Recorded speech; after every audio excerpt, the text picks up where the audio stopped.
کہا ہے کہ نبی صلی اللہ علیہ وسلم کو ما کان وما یکون کا علم تھا، تو وہ پیارے نبی کی تہمت آپ کے اوپر الزام لگا رہے ہیں۔ کسی کو پتہ ہو کہ اس کی زوجہ محترمہ پاک ہے، پاکیزہ ہے، اور جو لوگ زبان درازی کر رہے ہیں وہ غلط کر رہے ہیں، تو کیا وہ خاموش بیٹھے گا؟ پیارے نبی صلی اللہ علیہ وسلم کی زوجہ محترمہ سیدہ کائنات پہ الزام لگا، جب تک وحی نہیں آئی آپ خاموش بیٹھے رہے۔ ونظيرا وداعيا إلى الله بإذنه وسراجا منيرا صدق الله مولانا العلي العظيم وبلغنا رسوله النبي الأمين الكريم ونحن على ذلك لمن الشاهدين والشاكرين والحمد لله رب العالمين إن الله وملائكته يصلون على النبي يا أيها الذين آمنوا صلوا عليه وسلموا تسليما اللهم صل على سيدنا مولانا محمد وعلى آل سيدنا مولانا محمد وبارك وسلم كما تحب وترضى بأن تصلي عليه۔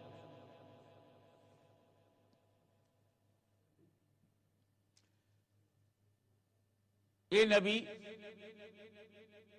ہم نے آپ کو شاہد بنا کے بھیجا ہے، مبشر بنا کے بھیجا ہے، نذیر بنا کے بھیجا ہے، داعی اللہ بنا کے بھیجا ہے، سراج منیر بنا کے بھیجا ہے۔ دوسرے لفظوں میں یوں بھی کہا جا سکتا ہے، غیب کی خبریں بتانے والے، ہم نے تجھے چشمدید گواہ بنا کے بھیجا ہے، خوشخبری سنانے والا بنا کے بھیجا ہے، اللہ سے ڈرانے والا بنا کے بھیجا ہے، رب کی طرف رب کے حکم سے بلانے والا بنا کے بھیجا ہے، چمکتا سورج بنا کے بھیجا ہے، روشن چراغ بنا کے بھیجا ہے۔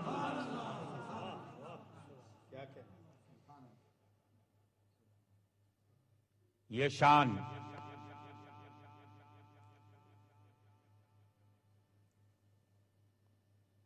نبی کی ضرورت،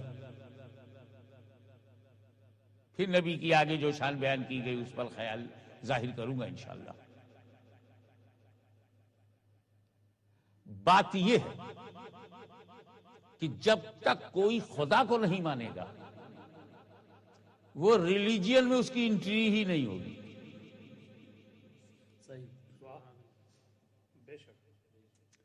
اور خدا کو ماننا کمپلسری ہے۔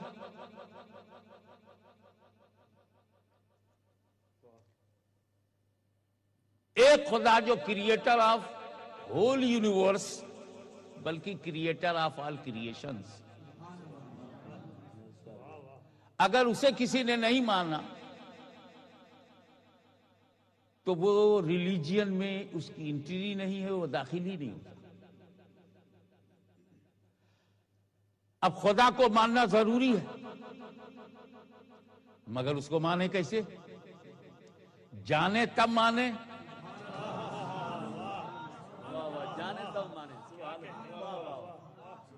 جو جس چیز کو جانتا نہیں اس چیز کو مانتا نہیں۔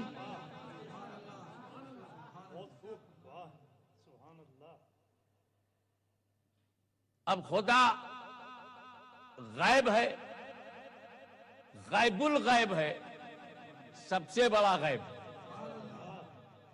اس کو یہاں کے ینگسٹرز یوں سمجھ سکتے ہیں، نوجوان، کہ ہم کو اللہ نے 5th سینسز دی ہیں،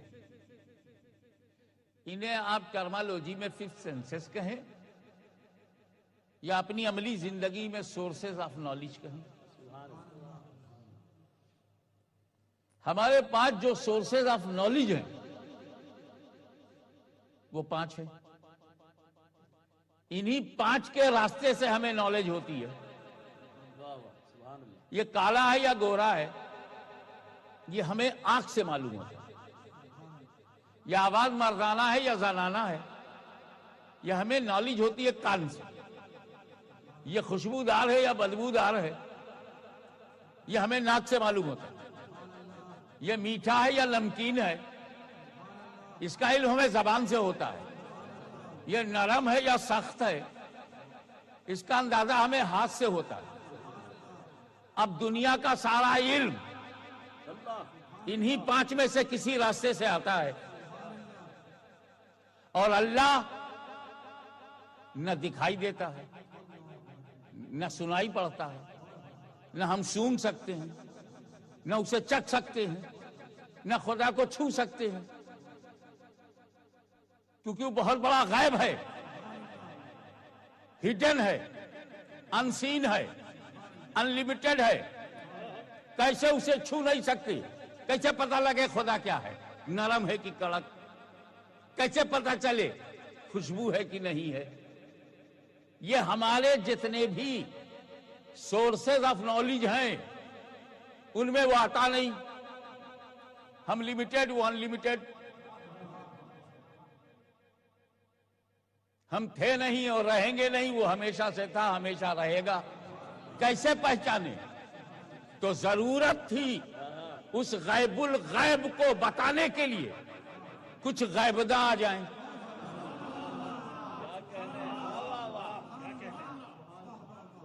اگر ہمیں سائنس کا علم سائنٹسٹ سے ملے گا، لا کا علم لائر سے ملے گا، شعر و سخن کا علم شاعر سے ملے گا، تو پھر خدا کا علم ہمیں غیبداں نبی سے ہی ملے گا.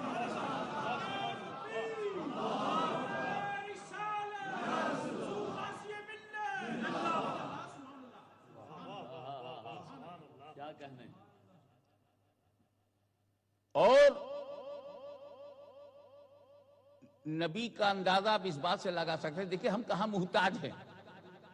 اور کلیئر کروں، زمین کے نیچے انڈر گراؤنڈ پانی ہے، کول ہے، گولڈ ہے، آئل ہے. یہ جاننے کے لیے ہمیں نبی کی ضرورت نہیں.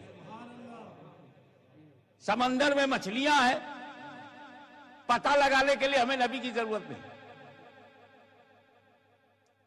ہواؤں میں اڑنے کے لیے، سمندر کی چھاتی چیر کر کے جہاز چلانے کے لیے ہمیں نبی کی ضرورت نہیں. جس کے بعد نبی نہیں ہے ان کے بعد بڑا بڑا جمبو جیٹ ہے. نبی کی ضرورت نہیں. آج ایسے بھی ٹیکنالوجی ہے ہمارے پاس، ہم اس کے ذریعے جان لیتے ہیں کتنے فٹ کے نیچے پانی ہے، کتنے فٹ کے نیچے آئل ہے، کہاں گولڈ مائن ہے، کہاں کول مائن ہے.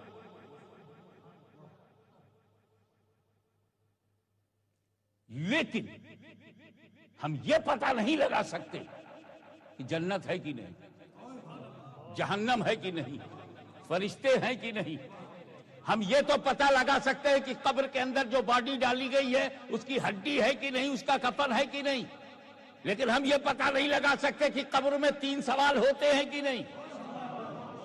تو باڈی بتانے کے لیے مشین چاہیے، سوال بتانے کے لیے نبی چاہیے.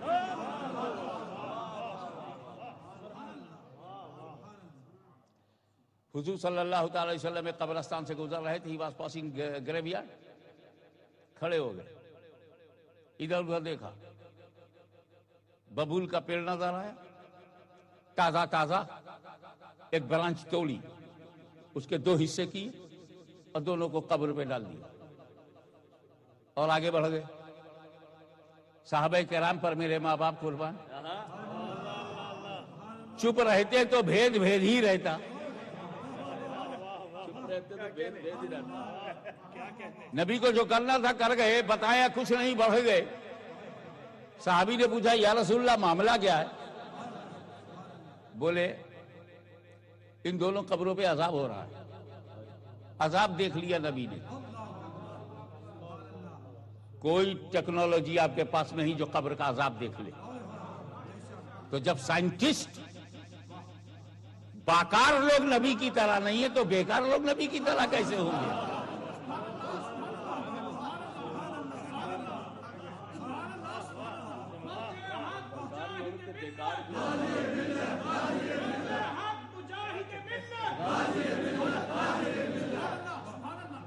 I would like to invite your full attention. ان دونوں قبروں پہ عذاب ہو رہا تھا. یہ 2 ایسی غلطیوں میں پھنسے تھے، چاہتے تو بچ جاتے. بات بڑی نہیں تھی لیکن یہ بچے نے، اس کا عذاب ہو رہا. یہ بھی بتا دیا کس چیز سے نہیں بچے. بولے ایک جب پیشاب کرتا تھا تو پیشاب کی چھینٹوں سے نہیں بچتا تھا، کیئرفل نہیں تھا، چھینٹیں پڑ جائیں پرواہ نہیں. اور دوسرا چغلی کرتا، ادھر کی بات ادھر، ادھر کی بات ادھر کرتا. یہ بیک بائٹنگ، یہ چغلی یہ لڑانے والی باتیں یہ میرے نبی کو پسند نہیں. بولنا ہے تو منہ پہ بول. غلطی میری ہے, کریکشن میرا ہونا چاہیے. میری غلطی قاری زمان صاحب کو بتاؤ گے تو میری کیسے کریکشن ہوگی؟ مجھے بتاؤ. چغلی کھاتا. اب میں نے اس پر جو تازہ شاخیں گاڑی ہیں تو سنو, ہر سب شاداب green any kind of vegetable green ہے تو اللہ کی ذکر و تسبیح کریں. اور جب یہ قبر پر ذکر و تسبیح کریں گی تو عذاب میں تخفیف ہوگا, راحت ملے گی. ٹھہریے, عذاب ہو رہا ہے یہی دیکھنا ناممکن تھا, لیکن ہو رہا ہے, پریزنٹ ہے. میرا نبی پاس بتا رہا ہے. جب یہ زندہ تھے پیشاب سے نہیں بچتے تھے, چغلی کھاتے تھے, عذاب بھی بتا دیا, وجہ عذاب بھی بتا دیا.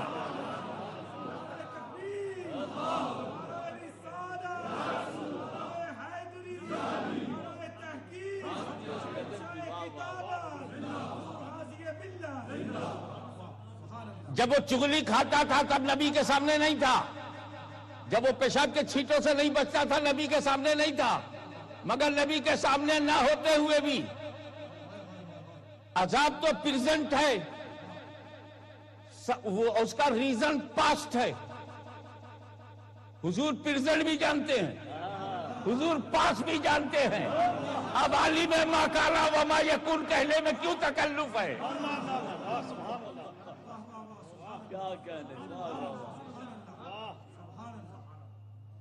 اور ایک لکھنوی لہجے میں بات کہہ کے نکل جاؤں کہ جب چھوٹے چھوٹے گناہ نبی کی نظروں سے نہیں چھپتے تو ان کے موٹے موٹے گناہ کیسے چھپیں گے؟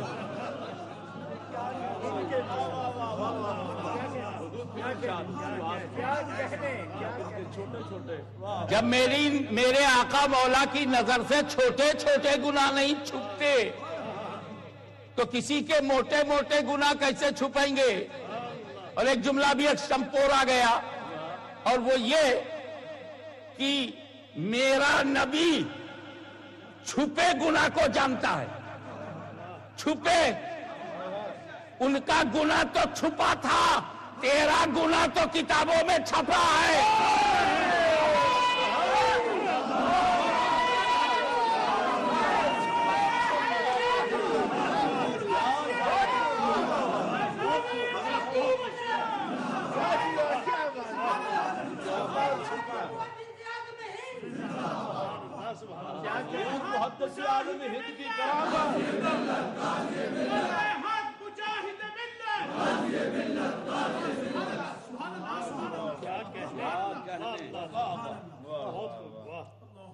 امام اہل سنت فضل حق خیر آبادی سے لے کے امام احمد رضا تک تمہارے چھپے ہوئے گناہوں کی گرفت کی ہے.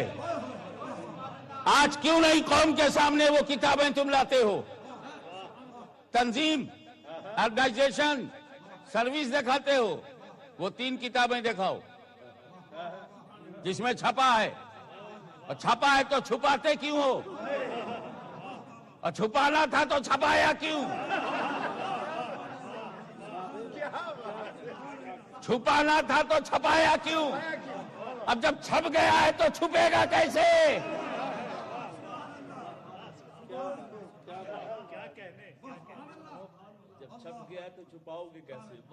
دیکھیے, رب کو راضی کرنا یہ ہر بندے پر فرض ہے.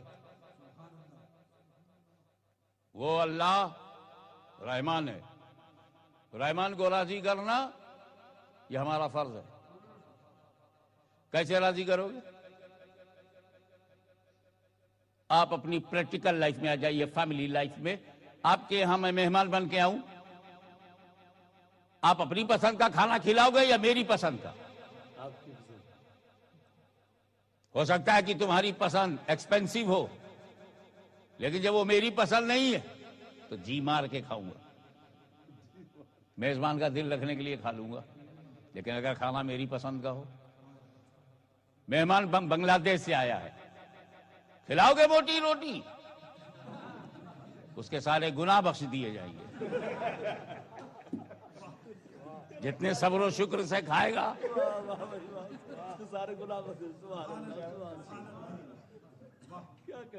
پنجاب سے آئے ہوئے مہمان کو بہار کا چاول کھلاؤ گے؟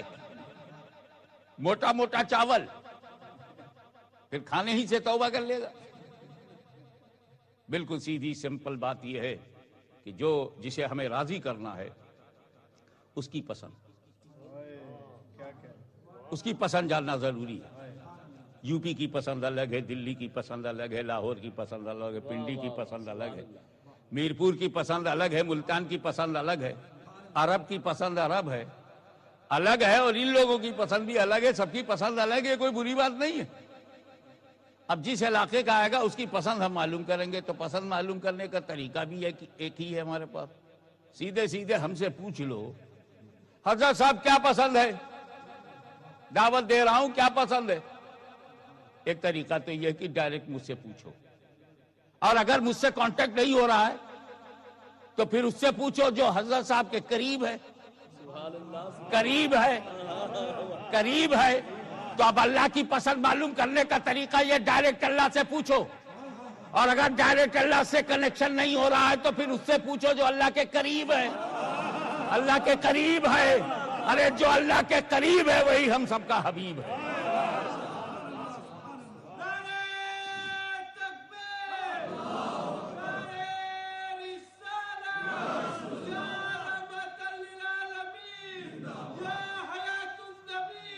آپ ذرا غور فرمائیں، کچھ لوگ کہہ دیتے ہیں صاحب ایک حدیث شریف ہے۔ میں نے کہا تو ہر حدیث شریف ہے، اور جب اہل سنت پیش کرتے ہیں حدیث تو کہتے ہیں یہ ضعیف ہے، حدیث ضعیف ہے۔ ابے ضعیف حدیث نہیں ہوتی کیا؟ میں آپ کو بتا دوں، حدیث نہ ضعیف ہے، نہ حدیث صحیح ہے، نہ متصل ہے، نہ منفصل ہے۔ یہ جتنی بحثیں ہیں، یہ جتنی ٹرمالوجی ہے، یہ سند کے بارے میں۔ قول رسول کو ضعیف کون کہے گا؟ یہ جو قول رسول کو صحابی نے سنا، صحابی سے تابعی نے سنا، تابعی سے تابعی نے، اور وہ پہنچا بخاری تک، تو اس لائن میں جو راوی ہیں ان پر بحث ہوتی ہے۔ تب اصطلاح صحیح، حسن لذاتہ ہی لغیرہ ہی، جتنی بھی تقسیم ہے، عزیز، متصل، منفصل، یہ سب وہاں ہے سند پہ۔ حدیث ضعیف نہیں ہے۔ چلو سند کو تم نے ضعیف کہا، اس لیے حدیث کو بھی ضعیف مجازن کہہ دیا، تو کیا ضعیف حدیث نہیں ہوگی؟ کیا مطلب ہے؟ ہمارا والد ضعیف ہو جائے تو والد نہیں رہے گا؟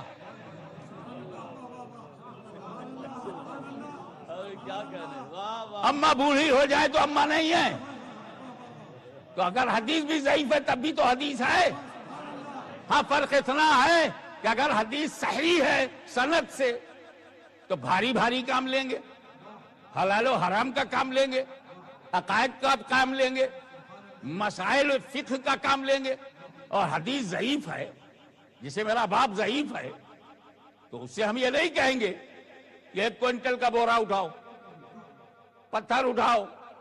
ہم کہیں ایک چھوٹا سا جھولا لے لو، سبزی لیتے آؤ، دروازے پہ بیٹھو، بتاؤ ہاشمی میں اندر ہیں کہ نہیں ہے، کچھ تعارف کراتے رہنا، لوگوں کو ہدایت دیتے رہنا، چھوٹے چھوٹے کام تو کر ہی لے گا۔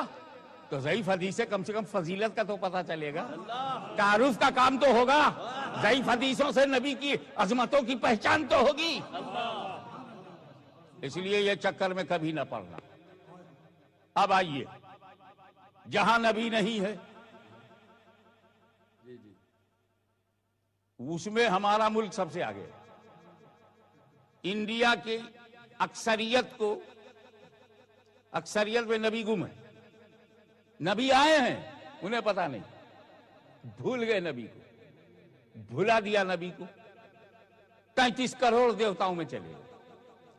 نبی آئے سب سے پہلے تو وہیں آئے، حضرت آدم سب سے پہلے وہیں آئے، لیکن انہوں نے آدم کو نہیں مانا، شیش کو نہیں مانا۔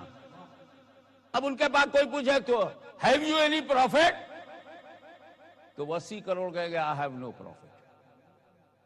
اب نہ ہونے کا نتیجہ یہ نکلا کہ انہیں یہ پتہ ہی نہیں کیا بولنے سے ہم باہر ہوں گے اور کیا بولنے سے ریلیجن کے اندر ہوں گے. بھٹک رہا ہے ان کا سر اس ایک وحدہ لا شریک کے لیے، بھٹک رہی ہے ان کی روح خالق کائنات کا قرب پانے کے لیے، لیکن ایک نبی نہیں ہے، گائیڈ نہیں ہے، اور نبی کا آنا بند ہوا. کہ جس قوم میں نبی نہ ہو، نبی کو نہ مانتی ہو، اور پھر نیا نبی آنا بھی بند ہو، کیونکہ نبی کریم صلی اللہ علیہ وسلم کے بعد کوئی نبی نہیں.